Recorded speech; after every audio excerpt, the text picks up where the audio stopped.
औज़ुबिल्लाहिमिनश्शैतानिर्रजीम बिस्मिल्लाहिर्रहमानिर्रहीम। मेरा नाम है मोहम्मद अली और आप देख रहे हैं प्रोग्राम दो टोक। नाजरीन, अजीब मामलात हैं, अजीब शहर, अजीब सूबा और अजीब मुल्क। उसकी वजह दरअसल ये है कि आज भी उन्हीं लोगों से उम्मीदें वाबस्ता रखी हुई हैं जिन्होंने कभी उम्मीदों पर पूरा उतरने की जहमत तक नहीं की है। एमक्यूएम पाकिस्तान की जानिब से बहुत ज्यादा इस चीज को एग्जैजुरेट किया गया कि उनको पाकिस्तान पीपल्स पार्टी की जानिब से हुकूमत गिराने के लिए पेशकश की गई है कि वो हुकूमत में इत्तेहादी बन जाएं। और पाकिस्तान पीपल्स पार्टी के चेयरमैन बिलावल भुट्टो जरदारी साहब ने नए साल का तोहफा नई फूलझड़ी के साथ कराची वालों को दिया कि एमक्यूएम वालों को वजारतें देने की बात की गई और उन्होंने शर्त रखी कि वजीर आजम इमरान अहमद खान नियाजी साहब को घर की राह दिखा दी जाए तो एमक्यूएम को शमूलियत देने की दावत हम देते हैं। उस पर एमक्यूएम की जानिब से पहले तो कहा गया कि हम इस चीज को, इस मुतालबे को या इस दरखास्त को हम मुस्तरद करते हैं, लेकिन बाद अज़ा नासिर हुसैन शाह साहब, मैं फिर बोलूंगा नासिर हुसैन शाह साहब पाकिस्तान पीपल्स पार्टी में एमक्यूएम के सबसे करीब तरीन शख्सियत जो है वो तसव्वुर किए जाते हैं। उन्होंने कहा कि मैं अपनी वजारत छोड़ने के लिए तैयार हूं और एमक्यूएम वालों को अगर बल्दियात की वजारत चाहिए तो मैं पक्का वादा करता हूं कि उनको बल्दियात की वजारत इनायत कर दी जाएगी। इस पर एमक्यूएम पाकिस्तान वालों की जानिब से वाज़े तौर पर एक अजब मौकिफ इख्तियार किया गया। उन्होंने कहा कि बेहतर हो कि आप बल्दियाती जो सेटअप है उसको बाइख्तियार बनाएं। यानी मामलात ऐसे दिखने लगे कि एक कमरा चाहिए, हालांकि पूरा घर आपके नाम पे किया जा रहा है, लेकिन एक कमरे के ऊपर इस्तिफादा करने की बातें की जा रही हैं। गुज़िश्ता रोज मोहम्मद हुसैन साहब मेरे साथ टेलीफोन कॉल पर इसी प्रोग्राम में मौजूद थे। उन्होंने यही बात की। उन्होंने कहा कि जिस तरह की बात आप कर रहे हैं, अगर एक कमरे की बात है तो यह कमरा देने का वादा 2008 में भी किया गया था और इस कमरा देने की लालच को देकर एमक्यूएम पाकिस्तान की पीठ में खंजर घोंपा गया है पाकिस्तान पीपल्स पार्टी वालों की जानिब से। दूसरी जानिब पाकिस्तान तहरीक इंसाफ वालों की भी काफी दौड़े लगती हुई दिखाई दे रही हैं। जहांगीर खान तरीन साहब काफी मुतहर्रिक दिखाई दे रहे हैं, पूरा एक वफ्द बना के बैठे हुए हैं और वो जगह जगह दौरे करने की बात कर रहे हैं। यहां पर पेशकश हुई है और वहां जहांगीर खान तरीन साहब ने फौरन फोन उठा के घुमा दिया खालिद मकबूल सिद्दीकी साहब को कि जनाबे वाला आपके तमाम मुतालिबात हम मंजूर करेंगे। साथ ही साथ विफाकी हुकूमत इन मामलात पर भी कमर कस चुकी है कि एमक्यूएम के जो नुकात हैं, जिस एमओयू पर दस्तखत हुए थे, उनको भी मुकम्मल किया जाएगा। तमाम दफातर खोले जाएंगे, लापता कारकुनान को बाजियाब कराया जाएगा, कराची के लिए पैकेज का ऐलान किया जाएगा, हैदराबाद में यूनिवर्सिटी बनाई जाएगी, कोटा सिस्टम में हाथ हौला रखा जाएगा और इस तरह के दीगर मामलात जो एमक्यूएम के साथ साइन हुए थे उन पर अमल दरामद की बातें भी होने लगी हैं। दूसरी जानिब विफाकी हुकूमत की अगर मैं बात कर लूं तो विफाकी हुकूमत के तमाम वज़रा बशमूल मेरे प्यारे कप्तान इमरान अहमद खान नियाजी साहब की जानिब से भी वाज़े तौर पर यह बात की गई कि साल 2020 एक तेज फॉर्मेट का साल होगा और यह पाकिस्तान की तरक्की, खुशहाली और रोजगार की फराहमी का साल तस्वुर किया जाएगा। और इसी खुशखबरी के साथ उन्होंने अपना पहला बम आवाम के ऊपर मारा। वो मारा पेट्रोल की सूरत में, दूसरा बम मारा गया सीएनजी की सूरत में, तीसरा बम मारा गया बिजली के प्राइसेस में इजाफे की सूरत में। यानी तीनों बम साल के इफ्तिताह पर ही, साल के शुरुआत में ही मारकर विफाकी हुकूमत ने अपने अज़ाइम पहले बता दिए हैं। नए साल का जिक्र किया गया लेकिन किसी एक वजीर ने भी यह नहीं कहा कि वो साल 2020 होगा जो कि तरक्की और खुशहाली का साल होगा। वहीं दूसरी जानिब एक बात की जाती है कि हम लोग रिलीफ दे रहे हैं आवाम को, मईशत की बेहतरी के, मईशत के इस्तेहकाम के बड़े बड़े दावे किए जाते हैं, लेकिन वाज़े तौर पर फिरदौस आशिक अवान साहिबा या वजीर आजम इमरान अहमद खान नियाजी साहब, तमाम काबीना का एक ही वतीरा है। पेट्रोल महंगा कर दिया जाता है ये कह के कि माजी वाला चोर था, उसके बाद बिजली की कीमतों में इजाफा कर दिया जाता है ये कहकर कि उससे पहले वाला जो है वो डाकू था। लेकिन वाज़े तौर पर अगर चोर और डाकू थे तो आपके सामने निकल कैसे गए? आपकी नजरों के सामने से कोई ठेंगा लगा के चोर और डाकू आपको निकल जाता है और आप कुछ नहीं कर पाते। या तो आपके पास इख्तियार नहीं है या फिर एएच खानजादा साहब की वो नज़म बिल्कुल हकीकत पर मबनी है कि इसे जाने दें कप्तान, इसे जाने दें। इसी पर बात करेंगे। हमारे साथ मौजूद हैं पाकिस्तान पीपल्स पार्टी के रहनुमा हैं इकबाल सांझ साहब। बहुत शुक्रिया इकबाल भाई, आपने अपना कीमती वक्त इनायत किया। जबकि टेलीफोन कॉल पर पाकिस्तान तहरीक इंसाफ से मुझे ज्वाइन कर चुके हैं भाषानी शाह साहब। बहुत शुक्रिया शाह साहब, आपने भी अपना कीमती वक्त इनायत किया। इकबाल भाई, गुफ्तगू का आगाज मैं आपसे करूंगा जनाबे वाला। क्या फूलझड़ी छोड़ दी गई है बिलावल भुट्टो साहब की जानिब से? कराची वालों की उम्मीदें अब भी काफी वाबस्ता हैं। बिस्मिल्लाहिर्रहमानिर्रहीम। बहुत शुक्रिया अली जी। आपने इंट्रो में बहुत सारी तफसील में गुफ्तगू की और बहुत कम छोड़ा बात करने के लिए। यकीनन आपने शुरू किया उस बात से जब चेयरमैन बिलावल भुट्टो जरदारी साहब कोरंगी में हुकूमत सिंध की जानिब से बनाए गए 4 प्रोजेक्ट का इफ्तिताह करने के लिए वहाँ पहुँचे थे और मेयर कराची और MQM के रहनुमा वसीम अख्तर साहब भी वहाँ मौजूद थे जी। अफसोस ये होता है कि बिलावल साहब की गुफ्तगू पर बात की जाती है, बिल्कुल बात की जाए। उन्होंने एक बात की है एक महफिल में, एक प्रोग्राम में, लेकिन किस कॉन्टेक्स्ट में की है कोई एक टीवी चैनल्स भी उसको डिस्कस नहीं कर रहा। तो मैं थोड़ा सा आपके नॉलेज में भी इजाफा करूं जी कि उस वक्त सूरत हाल ये थी कि वसीम अख्तर साहब भी मेहमानों की फहरिस्त में शामिल थे। उनको पाकिस्तान पीपल्स पार्टी ने एज ए मेयर हमेशा हर जगह पर रिस्पेक्ट दी है जी। और कभी भी इस तरह कोई इवेंट होता है कराची में स्पेशली तो उनको बुलाया जाता है। शहीद मिल्लत अंडरपास के हवाले से भी वो मौजूद थे, कोरंगी में भी मौजूद थे।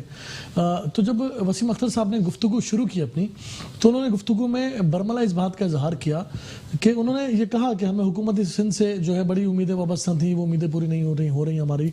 और उन्होंने गिले का इजहार किया। जब उन्होंने गिले का इजहार किया और उन्होंने साथ ही वफाकी हुकूमत के ऊपर थोड़ी लानतान भी की। अच्छा। और उन्होंने उसका इजहार भी किया खुलकर कि जी हमें वफाक भी धोखा दे रहा है और वफाक से जो उम्मीदें हमें वाबस्ता थी वो पूरी नहीं कर रहा वफाक के ऊपर। तो उस कॉन्टेस्ट में जब चेयरमैन साहब की गुफ्तगू शुरू हुई तो उन्होंने इस बात का इजहार किया कि आप जब वफाक से बहुत ज्यादा परेशान हैं तो आप आ जाएं हमारे साथ, हम इनको रवाना करते हैं। अच्छा। आप सूबे में भी हमारे साथ आ जाएं, वफाक में भी इनको चलता करते हैं।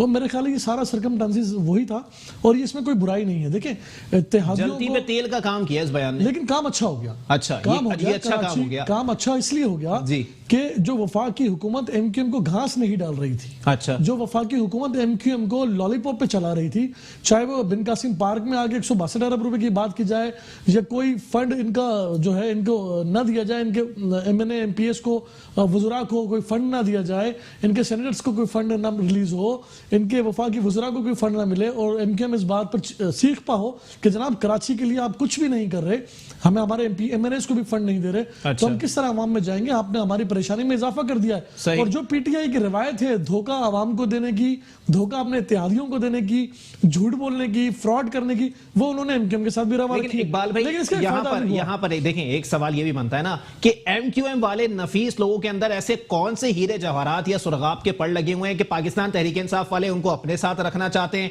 आप लोग उनको अपने साथ रखना चाहते हैं। बहादुराबाद पे हर कोई जाके सजदा रेज हो जाएगा। देखिए मैं आपको बताऊं जी, पाकिस्तान पीपल्स पार्टी ने MQM को लेकर कभी भी इस तरह के अलकाबात से नहीं नवाजा जिस तरह PTI के रहनुमा सरबराह इमरान खान साहब ने कहे हैं, चाहे वो लंदन वाले की मौजूदगी में हो चाहे उनकी गैर मौजूदगी में हो। अच्छा। उस तरह के अल्फाज मौजूदगी में नफीस कहा था सर, तो नफीस तो हो गए ना। अच्छा। लेकिन पाकिस्तान पीपल्स पार्टी ने कभी भी किसी भी स्टेज पर, मैं दावा करता हूँ पाकिस्तान पीपल्स पार्टी के मरकजी किसी रहनुमा ने जो MQM के ऊपर जो इल्जामात इमरान खान लगाते रहे, इस तरह के कोई इल्जामात हमने लगाए हों।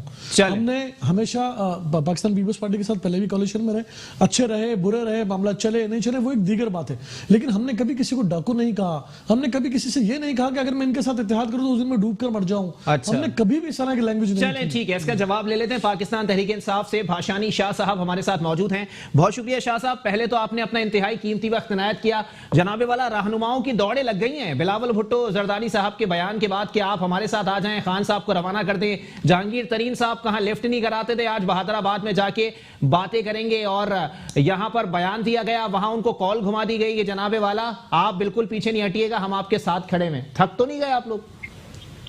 बहुत बहुत शुक्रिया मोहम्मद अली भाई, बड़ी अच्छी बात आपने कही। असल में मेन इशू ये है कि हम लोग के साथ सबसे बड़ी प्रॉब्लम ये है कि तहरीक इंसाफ के साथ अगर MQM पाकिस्तान चल रही है या इत्तेहादी हैं हमारे, तो असल में उनको अपने किबले रुख का पता है कि इस टाइम हमारा किबला रुख क्या है और उसी की बुनियाद पे वो चल रहे हैं। दूसरी चीज मैं ये बताता हुआ चलूं कि मेन चीज हमारे यहाँ ये है कि पिछले 15 सालों में जो पीपल्स पार्टी और एमक्यूएम पाकिस्तान की जो गवर्नमेंट के एक दूसरे के देहाती ये रहे, तो क्या किया सर? कराची के आवाम आज भी देख रही है, कराची की आवाम पिछले 20-25 साल से देखती हुई आ रही है कि कराची के लिए, सिंध के लिए क्या किया गया है। मैं एक सवाल करता हुआ ये चलूंगा कि आप पिछले 5 साल गवर्नमेंट में देखें कि 150 अरब रुपए जो सफाई मुहिम के लिए जो खर्च किए गए, जिसमें से 69 अरब रुपए जो कराची का पैकेज था उसके लिए, तो मुझे बताएं कि कराची के अंदर क्या हुआ है, सिंध के अंदर ऐसा कौन सा काम हुआ है जो ये अपने अपने जो तरीकाकार को, अपने ये पर्दों को ये छपाते हुए फिर रहे हैं। पीसीआई का ये मंशूर नहीं है, एमक्यूएम पाकिस्तान को ये पता है। देखिए शाह साहब, मैं कता कलामी की माफी चाहूंगा, लेकिन मेरी बेसाख्ता हंसी निकल रही है आपकी बातों से। देखें ये सर करंट अफेयर का शो है, ये कॉमेडी शो नहीं है। आप कह रहे हैं एमक्यूएम वालों को सिमत मिल गई है, आपके साथ चल रहे हैं। उनका तो शिकवा यही है कि आप लोग लिफ्ट ही नहीं करा रहे उनको। नहीं सर, ऐसी कोई बात नहीं है। देखिए अच्छा। अगर एक रहनुमा का जाने में उनका बयान अगर जारी हो, ऐसी कोई बात है हमारी।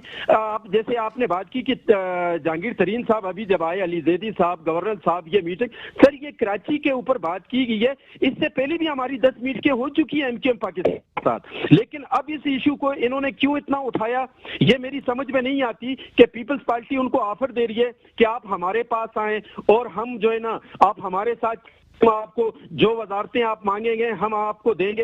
और सर वजारतों की बात नहीं है, पाकिस्तान की फलाई बहबूद के लिए काम। कराची की आवाम रो रही है, सिंध की आवाम रो रही है। आप सिंध के अंदर देखें सर, एक कुत्ते का वैक्सीन नहीं मिल रहे, करोड़ों अरबों रुपए खर्च कर दिए गए। आप अंदरूनी सिंध के हालात देखें सर, आवाम से जाके घरों तक हमारा पार्लियामेंट लीडर अलीम आदिल शेख पूरे सिंध में घूमता है। आप उसके हर टॉक शो के, हर उसके प्रोग्राम में सर आप देखें कि अवाम का रोना धोना क्या है। आज भी हम लोग वही अवाम ने अगर हमें ये वोट हमें दिया, हमें ये मकाम दिया, असेंबलियों तक हमें पहुंचाया, तो क्या आज भी हम लोग वही काम करें जो माजी में किया गया? लेकिन देखिए भाषानी भाई, क्लियर बात यह है कि कायदे आजम के 14 नुकात के बाद अगर कोई नुकात मशहूर हुए हैं तो वो बहादुराबाद के 24 नुकात थे, जिनमें से कोई एक नुक्ता भी अब तक पूरा नहीं हुआ।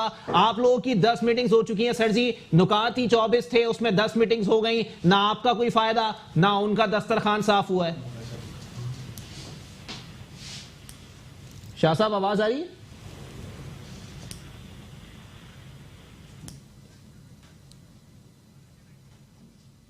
हमारा राब्ता मुनक़ता हो गया है। इकबाल सांद साहब, एक बार फिर आपकी तरफ आऊंगा। जनाबे वाला, कहा जाता है मुसलसल कि कराची से आपको मैंडेट नहीं मिला, कराची में आप लोग काम नहीं कर रहे, लेकिन मुझे तो दिख रहा है कि आप लोग काम कर रहे हैं।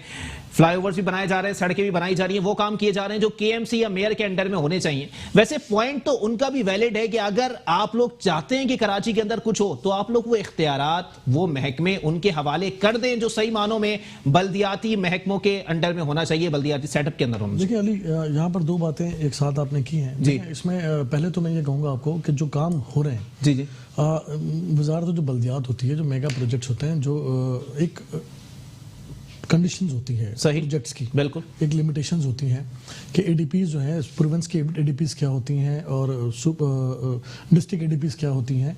तो वो जो एडीपीज में जो फंड मुकर्रर किया जाता है उसकी एक रेंज होती है। अच्छा। जो बड़ी रेंज के प्रोजेक्ट होते हैं वो सूबाई हुकूमतों की ही मातहत किए जाते हैं, अमूमन होता ही यही है। अच्छा, रही बात, हमें इस बात पर नहीं बहस करनी चाहिए कि जी काम कर कौन रहा है, हमें खुशी इस बात पर होनी चाहिए कि कराची में डेवलपमेंट के काम तेजी से हो रहे हैं, और उसमें वसीम अख्तर साहब को भी पाकिस्तान पीपल्स पार्टी की हुकूमत जो है वो ऑन बोर्ड लेती है, हर इवेंट पे लेती है। हमने यहाँ पर मेहमान किरदार नहीं, देखिए रिस्पेक्ट अगर आप किसी को दे रहे हैं तो आगे से आप चाहते हैं कि रिस्पेक्ट मिले। पाकिस्तान पीपल्स पार्टी ने उनकी सियासी हैसियत को समझते हुए हमेशा उनको रिस्पेक्ट दी है। अच्छा। लेकिन अगर जो अभी चेयरमैन बिलावल भुट्टो जरदारी साहब का जो स्टेटमेंट की बात हो रही है, उस स्टेटमेंट में मैंने आपको उसके कॉन्टेक्स्ट समझा दिया कि ये किस कॉन्टेक्स्ट में बात हुई थी। अगर हुई है और किसी सियासी जमात ने दूसरी सियासी जमात को ऑफर दिए, छांगा मांगा की सियासत तो नहीं की, किसी जहाज में बिठा के किसी एमपी एमएनएस को प्राइम मिनिस्टर हाउस तो नहीं ले जाया गया, खरीदो फरोख्त तो नहीं की ना, एक सियासी जमात को एक सियासी ऑफर दी गई है। तो ये तो पॉलिटिक्स का हुस्न है, जमहूरियत का हुस्न है, इसमें कोई बुरी बात नहीं है और इसको पुराना भी नहीं बनाना चाहिए। तो ना शर्त क्या रखी गई है उसके ऊपर? देखें एक जमहूरी हुकूमत को घर भेज दो और आ जाओ बैठ जाओ। नहीं नहीं नहीं नहीं नहीं, उन्होंने ये कहा कि उनका साथ छोड़ें, इमरान खान को चलता करें, तो क्या मतलब इन हाउस तब्दीली नहीं हो सकती? तो सर, नंबर्स गेम चेंज नहीं हो सकते? निसार खोड़ो साहब का बयान आज देख लें। नंबर ऑफ गेम्स चेंज नहीं हो सकते? निसार खोड़ो साहब का बयान मैं आपको बताऊं सर। जी बताएं। निसार खोड़ो साहब का बयान इस वक्त ये है जनाबे वाला कि अगर एमक्यूएम के अलग होने से हम हुकूमत गिरा दी जाती है, हम हुकूमत गिराने में कामयाब हो जाते हैं, तो हम लोग इंतखाबात की तरफ जाएंगे। तो ये इसमें कौन सी गलत बात? तो सर जी फिर आप लोगों का मैटर वही आ गया ना सारा कि आप लोग एमक्यूएम को इसलिए मिला रहे हैं ताकि वो वहां से छोड़ें, वो गिर जाए। क्या देखिए, इस मुल्क में बिफोर टाइम इलेक्शन भी हुए, इस मुल्क में इन हाउस चेंजेस भी हुई हैं। अच्छा, ये कोई भी गैर जमहूरी अमल नहीं है जो बात की जा रही है यहाँ पे, ये जमहूरी अमल है और जमहूरी और अमल का हुस्न भी है। देखिए बात ये है कि चेयरमैन की ये कहने के बाद पीटीआई के लोगों की, प्राइम मिनिस्टर की और डिफेक्टो प्राइम मिनिस्टर की दौड़ें लग गई हैं। हम तो ये देख के खुश हो रहे हैं कि चले जी, बिलावल भुट्टो जरदारी को जो ये कुछ समझते ही नहीं थे, उनके स्टेटमेंट से इनको तकलीफ इतनी हो गई है, परेशानियां लाहक हो गई हैं, अपने इत्तेहादियों के पास जाना शुरू किया। लेकिन अगर बिलावल भुट्टो जरदारी साहब के स्टेटमेंट से शहर कराची का वफाक से कोई फायदा होता है तो हमें इस बात की खुशी होगी। अल्लाह करे कि ऐसा हो, फिर इनको कोई लॉलीपॉप ना मिले, फिर आगे 2-4 महीने एक्सपेंड ना करें और ये मामला इसी तरह ना चले। हम समझते हैं कि अगर इस तरह एमक्यूएम के जरिए कराची की फलाह वफाक से हो रही है तो हमें इसमें कोई इतराज नहीं है। चलें ठीक है। पाक सरजमीन पार्टी के रहनुमा इंजीनियर उस्मान साहब भी हमें ज्वाइन कर चुके हैं, लेकिन एक ब्रेक के लिए मुझे कहा जा रहा है ब्रेक के बाद प्रोग्राम को यहीं से कंटिन्यू किया जाएगा। जो बातें की जा रही हैं क्या वो कराची के मफाद में हैं या नहीं? बल्दियात की एक पूरी मिनिस्ट्री देने की बात हो रही है एमक्यूएम पाकिस्तान को, और आज मेयर कराची साहब ने भी कहा है कि हमने रद्द नहीं किया है, मुस्तरद नहीं किया है बिलावल भुट्टो साहब के उस बयान को। हम सोच रहे हैं और हम सोच के ही इस पर फैसला करेंगे। किसी की ख्वाहिश के मुताबिक हुकूमत में रहने या निकल जाने का फैसला हरगिज नहीं किया जा सकता। एक ब्रेक के बाद प्रोग्राम को यहीं से कंटिन्यू करेंगे। वेलकम बैक नाज़रीन, प्रोग्राम के सिलसिले को आगे बढ़ाएंगे। इंजीनियर उस्मान साहब पाक सरजमीन पार्टी से हमें ज्वाइन कर चुके हैं। उस्मान साहब जरा बताइएगा सर, ये अगर फैसला बिलफर्ज एमक्यूएम पाकिस्तान तस्लीम कर लेती है और आके बैठ जाती है सिंध हुकूमत के साथ, बल्दियात की वजारत देने का पक्का वादा नासिर हुसैन शाह साहब कर चुके हैं, कराची के मफाद में कितना अच्छा साबित होगा? आऊज़ुबिल्लाहि मिनश्शैतानिर्रजीम, बिस्मिल्लाहिर्रहमानिर्रहीम। करोड़ों दुरूद हुजूर अकरम मोहम्मद मुस्तफ़ा सल्लल्लाहु अलैहि वसल्लम पर और उनकी आल पर। अल्लाहुम्मा सल्ली अलैहि। देखें अली साहब, माशाल्लाह से मुझे तो अफसोस होता है कि पाकिस्तान की मरकज़ी सियासत के ऊपर भी और पाकिस्तान की ज़ेली सियासत के ऊपर भी कि इस तरीके की आवाम के साथ जिस तरीके से ये लोग गेम कर रहे हैं, जिस तरह खेल उड़ाया जा रहा है, कराची की आवाम के साथ मजाक किया जा रहा है, कराची नहीं तमाम जितने भी अर्बन सिटीज़ हैं उनके साथ जो मजाक किया जा रहा है, क्या अब ये होगा कि कराची के अंदर एक इलेक्टेड मेयर जिसके पास अपने इख्तियारात हैं, जिसके पास अपनी डोमेन है, 6 के 6 डिस्ट्रिक्ट चेयरमैन अपनी सीट्स पर हैं, डीएमसीज के पास सारे इख्तियारात हैं, पाकिस्तान पीपल्स पार्टी के पास आज 2 डिस्ट्रिक्ट चेयरमैन हैं, मुत्तहिदा कौमी मूवमेंट के पास आज 4 डिस्ट्रिक्ट चेयरमैन हैं, तो क्या अभी भी वजीर बल्दियात की इनको जरूरत है? नंबर 1 चीज। नंबर 2 भी बल्दियात में उस्मान भाई कहां ले गए सर? नहीं सर, सही, मैं आप मेरी बात को समझे ना, मैं क्या कहना चाह रहा हूं। अच्छा, आप कह रहे हैं मेरे के पास इख्तियारात है। नहीं, अगर आप मेयर तो इख्तियारात के ऊपर नहीं सियासत कर रहा है कि नहीं भाई हमारे पास मेरी बात सुनिए ना, वजीर बल्दियात आज भी इतने पैसे दे रहे हैं कि कम से कम आधा कराची बन सकता है। अच्छा। और वजीर बल्दियात के 2 डिस्ट्रिक्ट चेयरमैन पाकिस्तान पीपल्स पार्टी के ही हैं, ठीक है, डिस्ट्रिक्ट मलीर और डिस्ट्रिक्ट साउथ। अगर डिस्ट्रिक्ट मलीर और डिस्ट्रिक्ट साउथ का आके अगर आप अभी हाल देख लें तो आपके सामने आ जाएगा सारी चीजें। डिस्ट्रिक्ट सेंट्रल का आप हाल देख लें, जहां मुत्तहिदा कौमी मूवमेंट के डिस्ट्रिक्ट चेयरमैन है, अगर इनसे इनका मवाजना किया जाए तो पाकिस्तान पीपल्स पार्टी जो जितने अपने डिस्ट्रिक्ट चेयरमैन को पैसे दे रही है उतनी डिस्ट्रिक्ट सेंट्रल वाले को भी दे रही है। अगर हालात की तब्दीली हो रही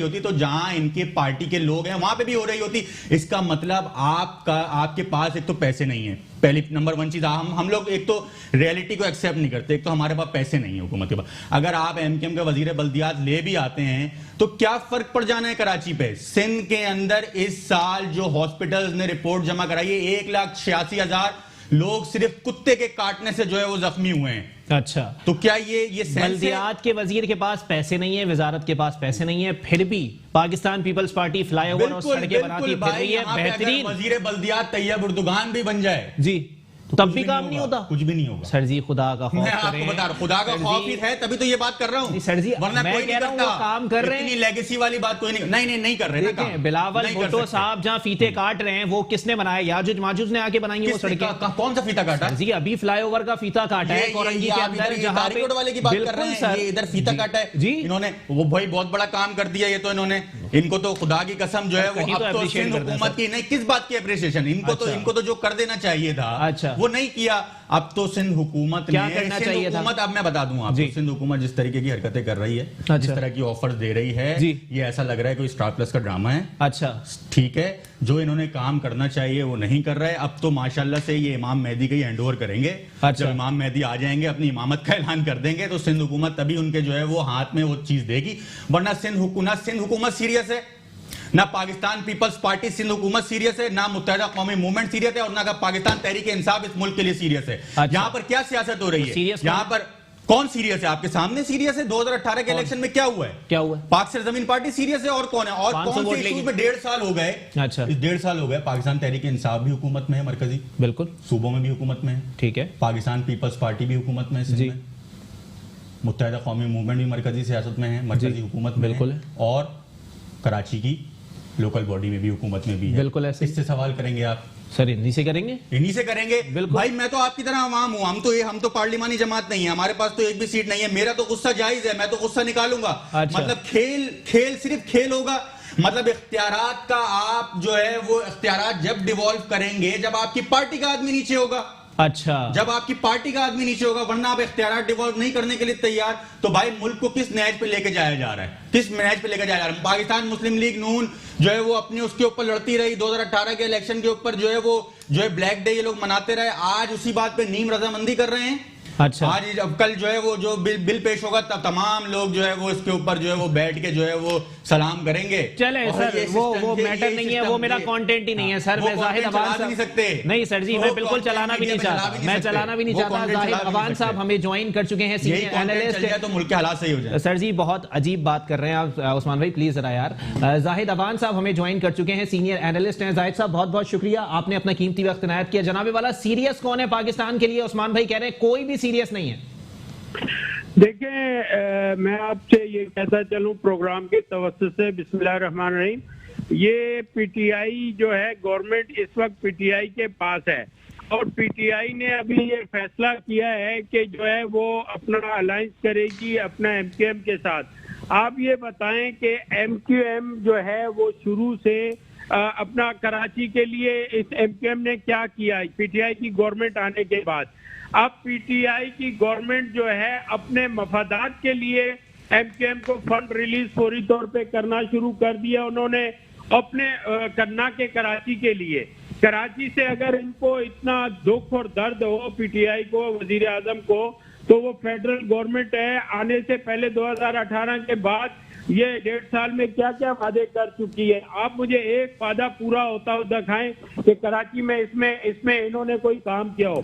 अब अपने बिसाखियों पे वो एमक्यूएम की बिसाखियों पे खड़ी हुई है, और एमक्यूएम जो है जिस वक्त उनको चाहे उनकी मजबूरी है उनको मिलाना। इस वक्त आप देखें जहांगीर तरीन को उन्होंने कल टारगेट दे दिया है कि जाके अपने एमक्यूएम से बात करें और कराची के लिए आगे मिलकर चलने के लिए सारा तैयारी करें बल्दियात के लिए। तो ये अपने मफादात की सियासत हो रही है। अगर कराची से इतना प्यार है तो 20 एमएनए और एमपीए पीटीआई के भी कराची में मौजूद हैं, तो उनको फंड रिलीज क्यों नहीं करती? आखिर वो भी आवाम से उन एरियो से वोट लेके आए हैं। लेकिन तो जाहिद भाई अगर उनको डायरेक्ट फंड्स रिलीज कर दिए जाएंगे तो 18वीं तरमीम पर कदगन नहीं लग जाएगी? तो फिर ये बात यही मैं आपके मुंह से सुनना चाह रहा था। तो उसूल पे अगर चलना है और लॉ को फॉलो करना है तो सिंध गवर्नमेंट कराची के लिए बेहतर साबित हो सकती है। अलायंस ही अगर करना चाहते हैं, मेरा अपना जो तजिया है वो फिर सिंध गवर्नमेंट के साथ क्यों अपना वो नहीं करते अलायंस, जब एमक्यूएम जो है। जाहिद भाई अगर एमक्यूएम बिल फर्ज आ जाती है तो क्या कराची के लिए या सिंध के शहरी इलाकों के लिए कुछ बेहतरी आ सकती है अगर सिंध हुकूमत और एमक्यूएम एक साथ मिलकर काम करे? तो हाँ बिल्कुल, ये मेरा अपना तजिया तो ये है कि अगर अलायंस ही करनी है कराची के लिए तो मैं एमक्यूएम वालों को यही मशवरा दूंगा कि वो जो है पीपल्स पार्टी के साथ कराची में अलायंस करें और मिलके सियासत से बाला तर होकर अगर कराची का दुख दर्द रखते हैं, वाकई सिंसियर होके काम करना चाहते हैं, तो फिर पीपल्स पार्टी के साथ मिलके काम करें, तो वो कराची के मफाद के लिए बेहतर साबित होगा। ठीक है जाहिद भाई, आप मेरे साथ लाइन पर ही मौजूद रहिएगा। इकबाल भाई, मैं आपकी तरफ आऊंगा जनाबे वाला। जैसा कि उस्मान भाई ने कहा कि आप लोग जो हरकतें इस वक्त कर रहे हैं, ऐसा लग रहा है कराची के साथ मजाक हो रहा है, कराची के अंदर कोई स्टार प्लस का ड्रामा चल रहा है। आप लोगों ने कोई उनका काम नहीं किया है एमकेएम वालों को अपने साथ इत्तेहाद की दावत देके। देखिए, मैंने उस्मान भाई थोड़ा लेट आए प्रोग्राम में जी, मैं फिर रिपीट कर देता हूँ अपनी बात को कि जब चेयरमैन बिलावल भुट्टो जरदारी साहब ने इत्तेहाद वाली बात की तो वो किस कॉन्टेक्स्ट में की वो मैंने आपको बताई, लेकिन उस्मान भाई के लिए दोबारा रिपीट करता हूँ। ठीक है कि वसीम अख्तर साहब ने हुकूमत सिंध से गिला किया उस प्रोग्राम में, चूंकि एज ए मेहमान वो भी मौजूद थे। सही। कोरंगी में जो जैसे उस्मान मैंने कहा पता नहीं क्या करें, कौन से प्रोजेक्ट, 4 मेगा प्रोजेक्ट का कोरंगी में इफ्तिताह हुआ और चंद दिनों पहले 7 मेगा प्रोजेक्ट का शहीद मिल्लत अंडरपास के साथ दीगर इफ्तिताह हुआ और 79 ऑन गोइंग प्रोजेक्ट कराची को सिंध हुकूमत दे रही है। विद इन अ ईयर, 1 साल के अंदर अंदर वो फिनिश भी होंगे इंशाल्लाह और नजर आएंगे सबको। अच्छा। तो वसीम अख्तर साहब ने वहां पे सिंध हुकूमत से गिला किया, वफाकी हुकूमत के ऊपर लानतान किया, उनके ऊपर बड़ा तनकीद का निशाना बनाया उनको। तो उस पर जब चेयरमैन की गुफ्तगू का टाइम आया तो उन्होंने उनको ऑफर किया कि आप ऐसा करें, आप आ जाएं, इनको चलता करते हैं और पीपल्स पार्टी के साथ आप आ जाएं, आपको सिंध में भी आपको साथ शामिल करते हैं और वफाक में भी। तो ये इसमें कोई गैर जमहूरी बात नहीं थी। देखिए, अगर पीपल्स पार्टी के इस स्टेटमेंट के बाद, बिलावल साहब के इस स्टेटमेंट के बाद वफाकी हुकूमत जो सिंध में तकसीम देखना चाहती थी, जो कोट पहन के ये लोग आ जाते थे कि हमारे पास इतने एमपी हैं, कभी गवर्नर, कभी अली जैदी साहब, कभी खुर्रम शेर जमान साहब, और आज इस नतीजे पर पहुंच गए कि इनको अपनी वफाक में हुकूमत बचाने के लिए कराची की दौड़े लगाना शुरू पड़ गई। तो मकसद कहने का ये है कि जो डिफेक्टिव वजीर आजम जहांगीर तरीन साहब अभी एमक्यूएम को राजी करने के लिए और पुरानी तनख्वाह पे राजी करके जाएंगे, वो देखिएगा आप। अच्छा, वो राजी करने के लिए कोई पेशरफ्त नहीं होने वाली इन मामला। अगर मैं समझता हूं कि इन्होंने 1.5-2 साल के अरसे में कराची को 1 टका रिलीज नहीं किया, और अब अगर बिलावल साहब के स्टेटमेंट के बाद रिलीज हुए ना सर, देखिए इस वफाक के मंसूबों के लिए, इस प्रोजेक्ट, इस स्टेटमेंट के बाद, चेयरमैन के इस स्टेटमेंट के बाद अगर वो एमएनएस को, जैसे अभी जाहिद साहब ने कहा कि अपने एमएनएस को भी ये फंड अगर रिलीज कर देता वफाक एमक्यूएम के साथ साथ, तो कराची की सूरत हाल, कराची के वो इलाके जहां से इनके एमएनए मुंतखब हुए शायद वो कुछ सरियाब हो जाते। लेकिन इन्होंने ऐसा नहीं किया।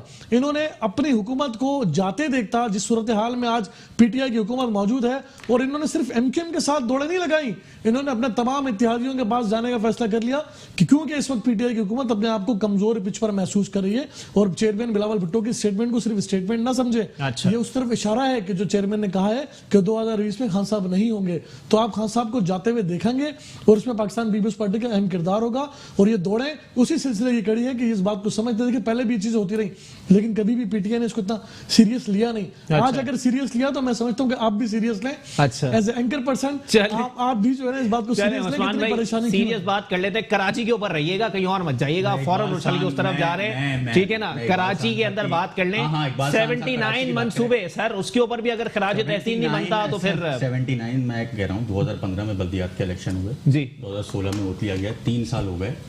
2 डिस्ट्रिक्ट कम से कम जो है वो दुबई और पेरिस बन जाने चाहिए थे कि जिस लेगेसी से ये काम बता रहे हैं 79 प्रोजेक्ट, अगर इसको हम विद इन ईयर मल्टीप्लाई करें तो माशाल्लाह डीएमसी हमारी बड़ी जबरदस्त बन जानी चाहिए थी। सही। एक दुबई बन जाना चाहिए था और एक पेरिस बन जाना चाहिए था। ठीक है, नंबर 1 बात। अच्छा, दूसरी मैं आपको एक जरा, जो आज इकबाल साहब आके अपने चेयरमैन साहब की बातों की तावीलें कर रहे हैं, वो इस वजह से कर रहे हैं कि without any political process Bilawal Bhutto को मौरूसी निज़ाम ड्यू टू हेरिडिटी, मौरूसी निज़ाम की वजह से चेयरमैन मान लिया, उनको एक प्रोसेस से गुजारते, उनको कोई डिस्ट्रिक्ट की सियासत कराते, उनको स्टूडेंट पॉलिटिक्स से लाते, जब एकदम जो है वो आप उनको चेयरमैन बनाए तो फिर उनके तो आप बयानात की तावील करेंगे। नंबर 2। अच्छा, नंबर 3 मैं आपको बताऊं कि पाकिस्तान तहरीक इंसाफ और पाकिस्तान पीपल्स पार्टी को मैं बेहतरीन पार्लिमानी जमात अभी भी मानता हूं कि 2010 के अंदर जो 18वीं तरमीम वाला काम पाकिस्तान पीपल्स पार्टी ने इस मुल्क के अंदर, जहां बदतरीन आमरीत चाहे फ्रंट पे चाहे बैक पे वो रहती ही है, ठीक है, उसमें भी 2010 में जो 18वीं तरमीम का काम किया और आसिफ अली जरदारी ने सदर होके वजीर आजम को इख्तियारात दिए, सही, बहुत बड़ा काम है, ठीक है, किया, लेकिन फर्दर डेवोल्यूशन नहीं कर पाए। अच्छा, फर्दर डेवोल्यूशन नहीं कर पाए। सिंध हुकूमत ने NFC अवार्ड, PFC अवार्ड्स को डिस्ट्रिक्ट के अवार्ड में कन्वर्ट नहीं किया। जब सूबे, जब ये आपने 18वीं तरमीम में सूबों को खुद मुख्तार किया, ऑटोनॉमस किया, तो आपको आइन के अंदर जिसको पाकिस्तान को जरूरत है, आइन के अंदर आपको डिस्ट्रिक्ट के भी इख्तियारात का चैप्टर डालना चाहिए। जैसे आप आज जो है वो आर्मी की जो है वो चीफ ऑफ आर्मी स्टाफ की तौसीक का जो है वो चैप्टर डाल रहे हैं। मैं आपको बात बता रहा हूं, नहीं इसको जाने दें, बस फ्लो में जाने दें, ठीक है। अच्छा, कहां बल्दियात के सेटअप की बात कर रहे हैं, कहां कौमी असेंबली के बिल पे पहुंच जाते हैं। मुल्क को किसकी जरूरत है, मैं आज बता रहा हूं कि पहली प्रायोरिटी में किसी जरूरत है, उसकी भी है जो हुआ है। अच्छा, जरूरत तो उसकी भी हुआ है, वरना तो माशाल्लाह घर चले जाएंगे। 2018 में जिस तरह जीत कर आए सब घर चले जाएंगे। अच्छा, ठीक है। जो मुस्लिम लीग नून जो बहुत ज्यादा जो है वो सिविल सुप्रीमेसी के ऊपर बिलीव करती थी, आज सबसे पहले जो है वो घुटने जो है वो टेक के बैठ गई, और इसकी भी तावीलें फिर की जा रही हैं। पाकिस्तान पीपल्स पार्टी के चेयरमैन ने भी इसकी नीम रजामंदी का इजहार कर दिया है, तो कल तक इसकी भी रिपोर्ट आ जाएगी। तो पाकिस्तान में तो यही चलता है, मजाक चलता है, मजाक होगा, आप भी शो करके चले जाएंगे, मैं भी शो करके चला जाऊंगा, कानून साजी हो गई ना उस्मान भाई, कानून साजी हो गई, अब उस पर अमल दरामद के लिए आप क्या चाहते हैं? उस पर फिर कोई फूलझड़ी छोड़ दी जाए कि हाँ जी हम मुखालिफत करते हैं फजूल में? कानून साजी उस वक्त तक सही होगी, कानून साजी उस वक्त सही होगी जब आपके इलेक्टेबल्स सही जाएंगे, आपका रिजल्ट सही जाएगा, आपका election of commission of Pakistan खुद मुख्तार होगा। इलेक्शन कमीशन ऑफ पाकिस्तान जब तक खुद मुख्तार नहीं होगा, उसके अंदर जो है वो 72 घंटे के बाद लोग वोट लेकर आए हैं। कौन से वोट लेकर आए? आपने भी वोट दिया है, मैंने भी वोट दिया है, इकबाल भाई ने भी दिया है। इस स्टूडियो में मौजूद कोई ऐसा बंदा नहीं है जिसने वोट ना दिया। 14 है मैंने भाई। कराची के अंदर 80 लाख जो है वो जो है वोटर हैं। ठीक है, ठीक है जी, 80 लाख वोटर हैं। 40 से 45 लाख लोगों ने अपने वोट का हक के राय इस्तेमाल किया। सही है, ठीक है। 45 to 50% लोगों ने हक के राय का इस्तेमाल किया। आप मुझे ये बताएं कि पाक सरजमीन पार्टी कहां खड़ी है? हमारे साथ जो ज्यादती की गई, अच्छा, अभी पाकिस्तान पीपल्स पार्टी एक लोग ब्लैक डे मना रहे थे, हमने तो सब्र किया, हमने तो अल्लाह के पास केस छोड़ा। आज अच्छा, इनके पास इख्तियारात होते भी ना पाकिस्तान पीपल्स पार्टी 14 MNA होकर काम कर सकती है, अच्छा, 21 MP होकर काम कर सकती है ना पाकिस्तान पीपल्स पार्टी अगर मरकजी सियासत में भी आ जाए, इनकी चेयरमैनशिप में, बिलावल साहब की चेयरमैनशिप में, जो किसी पॉलिटिकल प्रोसेस से नहीं आए हैं, पाकिस्तान का इससे बुरा हाल होगा इकोनॉमिकली। पाकिस्तान का इससे बुरा हाल होगा इकोनॉमिकली। कराची को तो आप छोड़ें, अच्छा, कराची को तो आप छोड़ें, पूरे पाकिस्तान का जो आज हालात हैं, गरीब आदमी तो मर चुका है। इमरान खान ने जितनी आसें दी हैं, गरीब आदमी तो मर चुका है। मैं कराची की क्यों बात करूं यार, मैं तो पूरे पाकिस्तान की बात करूंगा। अच्छा, सारे गरीब लोग जो कराची से ज्यादा जो है वो इंटीरियर में रहते हैं। सिंध की हालत क्या है? सिंध, अभी चलें आप मेरे साथ उठ के चलें, पाकिस्तान पीपल्स पार्टी के 23 से ज्यादा यूसी चेयरमैन है इस कराची के अंदर मौजूद, यूसी चेयरमैन मौजूद है, 2 DMCs हैं। क्या काम हुआ है? और इसको बड़ा फखर से बताया जाता है कि 79 जो है वो प्रोजेक्ट्स ऑन गोइंग हैं। अच्छा, और विद इन अ ईयर हो जाएंगे। तो भाई होगा तो कुछ भी नहीं। ठीक है, पाकिस्तान पीपल्स पार्टी मरकजी हुकूमत में भी रह चुकी है, सूबाई हुकूमत में भी जो है वो तीसरी दफा आई है। सही है। तो भाई इनके साथ तो ना 2018 में ज्यादती हुई है, इनको तो काम करना चाहिए, इनको तो ऑफर से क्या लेना देना। ठीक है जी, ठीक है। जाहिद अवान साहब एक बार फिर हमारे साथ मौजूद हैं टेलीफोन कॉल पर। जाहिद भाई बताइएगा, जनाबे वाला पाकिस्तान तहरीक इंसाफ की जानिब से कारकर्दगी सबके सामने है, पेट्रोल महंगा कर दिया गया है, गैस जो है वो मिल नहीं रही कराची वालों को, बिजली की कीमतों में 5 से 6 रुपए इजाफा कर दिया गया, किस जानिब जा रहा है ये मुल्क? और फिर कहते हैं कि 2020 जो है वो साल होगा तरक्की का, खुशहाली का और रोजगार की फराहमी का। देखिए 2020 साल होगा खुशहाली का। कुछ बातें तो ऐसी हैं कि वो मैं आपको बताऊं, जो कि कारोबारी तबका है उसको कुछ आप यूं समझ लें कि कुछ अपना कमर जावेद बाजवा साहब के साथ मिलने के बाद कुछ उनको रिलीफ मिला है, तो इस वजह से उनको वो सेटिस्फाई हुए। एक तो ये वजूहात भी हैं, कुछ इकॉनमी इस वजह से थोड़ी नजर आ रही है कि अपना ये जो अपना टैक्स रिलीफ में भी कुछ उनको आसरा दिया गया है, 2020 में हम आपको रिलीफ देंगे। फिर ये आप नैब का बदलता हुआ जो अमेंडमेंट किया कानून में, वो भी इस बात की गवाही देने जा रहा है कि वो अपना जो हाथ नहीं डाला जाएगा और इस तरह से। तो ये मामला कुछ तो हुआ है, लेकिन उससे गरीब आदमी जो एक मुतासिर हुआ है। और भाई की बात सही है, जो रोज कमा के रोज खाने वाला है, जो गैस पे इन्हिसार करता है, जो पानी बिजली और आटे और दाल चावल पे उनकी कीमतों पे इन्हिसार करता है, उसके लिए अब तक पीटीआई की गवर्नमेंट ने कोई रिलीफ नहीं दिया। और फिर मजीद 2020 में बम फूटने वाला है, गैस की कीमतों में इजाफा, और गैस का, मेरे घर का मैं आपको बताऊं, एक 22,000 का बिल आया है जिसमें 7,000 रुपए सिर्फ टैक्स लिया गया है। तो हम कितनी जगह टैक्स पे करें? एक जगह टैक्स पे करें, 3 जगह टैक्स पे करें, उस टैक्स को कहाँ लगाया जा रहा है? और आम आवाम जो है वो बेचारी तो वो एक सब्जी खाने से भी महरूम हो गई है। वो घर के बिल कहाँ से देगी, उसका रेंट कहाँ से देगी उस सैलरी में? तो मतलब वजीर आजम साहब को जो है, पीटीआई की गवर्नमेंट को ये सोचना पड़ेगा बहुत इमरजेंसी बुनियादों पे कि आने वाले और ये 2020 में मुझे तो लग रहा है गरीब आदमी और पिसेगा। गरीब आदमी ये गुर्बत खत्म करने के नहीं बल्कि गरीब आदमी को ही खत्म करने के चक्कर में पीटीआई की गवर्नमेंट। तो इनको सोचना होगा कि जिससे पूरी तौर पे एक आम आवाम को रिलीफ मिले, उन चीजों में आसानी पैदा करनी होगी, उनकी कीमतों में बजाय इजाफे के रिलीफ देना होगा, उनको उनकी कीमतों को बैक करना पड़ेगा। आप देखें ट्रांसपोर्टरों ने हड़ताल कर दी है। आप इसी तरह देखें गैस का, आप सुन रहे होंगे कि गैस का फिर बढ़ा रहे हैं ये। तो ये किस तरफ ले जा रहे हैं मुल्क को, आप ये देखें। तो इसलिए कि जाती मफादात को जो बिसाखियों पे खड़े हुए हैं, एमसीएम की बिसाखियों पे, तो उस जाती मफादात को छोड़ें। कराची के लिए अगर वाकई सोचते हैं, दर्द रखते हैं, तो जो 18वीं तरमीम है वो फंड रिलीज करें ना। अब तक एक फंड रिलीज गवर्नमेंट पीटीआई की ने जो वादे किए हैं, 18-20 वादे किए हैं कराची को फंड देने के, पूरे नहीं हुए। कल जैसे ही बिलावल भुट्टो ने 2-3 दिन पहले एमकेएम को ऑफर किए कि आप हमारे साथ आए, मिले, ये हो, तो फौरन जहांगीर तरीन को टास्क दे दिया गया कि मिले, और कराची को फंड भी रिलीज इमीडिएटली होना शुरू हो गए। तो ये कराची के लिए जाहिद साहब, इसके ऊपर रोड के ऊपर एक शो करना मैं बिल्कुल समझता हूं, मुझ पे फर्ज हो गया है कि आवाम कितनी उम्मीदें वाबस्ता रखती हैं इस फैसले से, अगर एमकेएम पाकिस्तान इस किस्म का फैसला ले लेती है। बहुत शुक्रिया जाहिद अवान साहब, सीनियर एनालिस्ट हमारे साथ मौजूद थे। इकबाल सांद साहब, जनाबे वाला, जितना मामला आप लोगों के साथ था, जितने मामला, जितना इत्तेहाद, जितने फंड्स, जितनी हुकूमत और जितने अरकीन आपके पास मौजूद थे, जनाबे वाला उस्मान भाई का पॉइंट बिल्कुल वैलिड है कि आप लोगों को कराची और सिंध को पेरिस लंदन तो बना देना चाहिए था। आप लोगों ने लियाकताबाद से ही बदतर कर दिया। देखिए अली, मेरे भाई उस्मान बड़े जज्बाती हो जाते हैं जी। बात यह है कि हम टॉपिक से थोड़ा हट जाते हैं।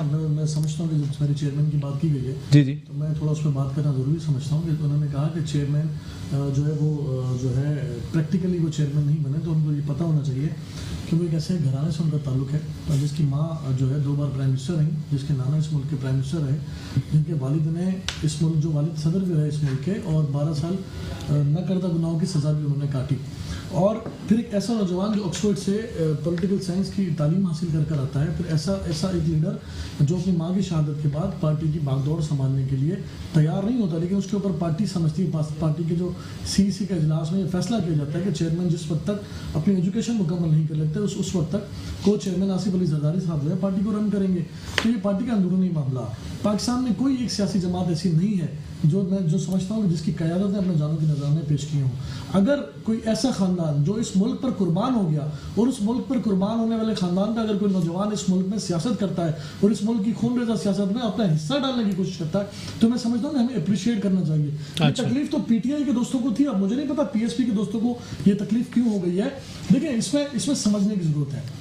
बिलावल भुट्टो जरदारी इस वक्त अगर कौमी असम्बली में मौजूद है तो एमएनए का इलेक्शन लड़ने के बाद पहुंचे हैं, तो इसका मतलब ये है कि वो अमली सियासत में मौजूद हैं। और उन्होंने जब तक अपनी एजुकेशन मुकम्मल नहीं की तो आसिफ अली जरदारी ने पार्टी को संभाला दी। आज जब वो अमली सियासत करने की पोजीशन पर आ गए, तो पिछले 2 साल से हम महसूस कर रहे हैं कि मीडिया टॉक भी करते हैं, प्रेस कॉन्फ्रेंस भी करते हैं और मीटिंग्स भी बुलाते हैं और हर फैसले खुद करते हैं। तो मकसद ये है कि वो इस वक्त जो बच्चा, नौजवान जो जिसके नाश्ते के टेबल पर फॉरेन पॉलिसी डिस्कस हो, वो सियासतदान नहीं बनेगा तो क्या बनेगा? मुझे बताएं, अगर कोई क्रिकेटर का बेटा क्रिकेटर बने तो वो ठीक, कोई डॉक्टर का बेटा डॉक्टर बने तो ठीक, किसी वकील का बेटा वकील बने तो ठीक, किसी अदाकार के बच्चे अदाकार बने तो ठीक, अगर किसी सियासतदान का बेटा सियासतदान बन जाए तो वो पता नहीं कि क्यों कर गलत हो जाता है। मुझे ये बात हजम नहीं होती। ये सिर्फ मैं समझता हूँ इख्तलाफ बड़ा इख्तलाफ की बात है। दूसरी बात कि मैं समझता हूँ कि मेरे भाई कह रहे हैं, बड़े बुलंद आवाज में उन्होंने कहा जी कराची को ये बन जाना है कर। देखिए 300 अरब जो डिक्टेटर ने, जब पीटीआई के सरबराह मुस्तफा कमाल साहब थे, तो 300 अरब रुपए कराची को दिए गए, तो उसमें एक नया शहर बन जाना चाहिए था। कराची शहर उस वक्त भी ठीक नहीं हो सका। अच्छा। लेकिन 300 अरब लेने के बाद फिर लंदन जाके हम पप्पियां भी लेकर आए थे। ये भी इनको याद रखना चाहिए। तो क्या ये सर लंदन के मेयर के बाद दूसरे मेयर भी तो मुस्तफा कमाल साहब थे ना? चले फिर ये क्या ये इस बात को तस्लीम करेंगे कि जहां पर इनकी आबियारी हुई वो दुरुस्त था या गलत था? नहीं मुझे नहीं, मैं इंटरप्ट नहीं किया, मैंने बिल्कुल इंटरप्ट नहीं किया और मैं चाहूंगा पॉलिटिकल प्रोसेस की बात की। टाइम मेरे पास खत्म हो गया जी। शेख रशीद ने भी पप्पी ली इनके चेयरमैन की, मैं बता दूं। मैंने बिल्कुल ये अगर पप्पी की बात की आप सुने ना, बिल्कुल सही बात है। बर्दाश्त करें ना। अब मैं आप पॉलिटिकल प्रोसेस की बात करेंगे, मैं पॉलिटिकल प्रोसेस में ये तो कोई बात मैंने गलत बात की है। शेख रशीद ने पप्पी ली है इनके चेयरमैन की। यार शेख रशीद ने जब पप्पी ली है, मैं आपको दिखाता हूँ सोशल मीडिया पे, मैं आपको दिखाऊंगा सोशल मीडिया पे वायरल हुई है। अभी क्या बात कर रहे हैं आप? मैंने पॉलिटिकल प्रोसेस की बात की है इकबाल साहब, मैंने पॉलिटिकल प्रोसेस की बात की है। ये कौन सी किताब में लिखा हुआ है कि मौरूसियत चलेगी? ये कौन सी किताब में लिखी हुई है कि मौरूसियत चलेगी? ओ भाई नबी करीम सल्लल्लाहु अलैहि वसल्लम तो बर्दाश्त करो यार, किसी को सुनने की भी हिम्मत वो हज़रत अबू बकर सिद्दीक बने, खानदान के लोग नहीं बने। मौरूसियत नहीं चले, मौरूसियत नहीं चली, मौरूसियत नहीं चली। रज़ा रब्बानी, आपकी पार्टी के रज़ा रब्बानी ने सफेद बाल कर लिए। आपने रज़ा रब्बानी ने सफेद बाल बाल तो आदमी के सामने बैठा मैं आपको बता रहा हूँ टाइम खत्म हो गया। ये पॉलिटिकल डिग्निटी है, ये पॉलिटिकल डिग्निटी है, ये पॉलिटिकल डिग्निटी है। ठीक है, बहुत शुक्रिया उस्मान भाई। मुस्तफा कमाल ने 4 साल के अरसे में 4000 प्रोजेक्ट पूरे किए हैं और ये सिंध हुकूमत में होने के बाद 79 प्रोजेक्ट की बात कर रहे हैं। 4000 प्रोजेक्ट पूरे किए हैं, 300 अरब रुपए की बात करते हैं, 1100 अरब रुपए पाकिस्तान पीपल्स पार्टी की हुकूमत ने 5 सालों में सिर्फ एजुकेशन पे खर्च किए। बहुत शुक्रिया उस्मान साहब हमारे साथ मौजूद थे। इकबाल खान साहब पाकिस्तान पीपल्स पार्टी से मौजूद है। टाइम खत्म हो गया। आप अगर बात करने देते मैं पूरा टाइम देता आपको, लेकिन टाइम बिल्कुल नहीं सर, टाइम मेरे पास खत्म हो गया। बिल्कुल चलें ठीक है, इस पे एक और प्रोग्राम रख लेंगे। बिल्कुल इस पे हिसाब ले लिया जाएगा किसने कितना पैसा खर्च किया है। अगर क्रॉस टॉक ना होती और अपनी अपनी बारी में बात कर ली जाती तो ज्यादा अच्छा होता, टाइम मिल जाता और आवाम को समझ में भी आ जाता कि किसने क्या मौकिफ अपना पेश किया है। इस पर मजीद भी प्रोग्राम में करूंगा। रोड शो के ऊपर एक प्रोग्राम में बिल्कुल करने वाला हूं, रोड के ऊपर एक प्रोग्राम करूंगा जिसमें आवाम से पूछा जाएगा कि अगर एमकेएम पाकिस्तान चाहती है कि वो बल्दियात की मिनिस्ट्री लेके पाकिस्तान पीपल्स पार्टी की सिंध हुकूमत के साथ शमूलियत इख्तियार करे तो कराची वालों की उम्मीदें कितनी वाबस्ता हो जाएंगी। इसी के साथ अपने मेजबान मोहम्मद अली को दीजिए इजाजत। अल्लाह हाफिज।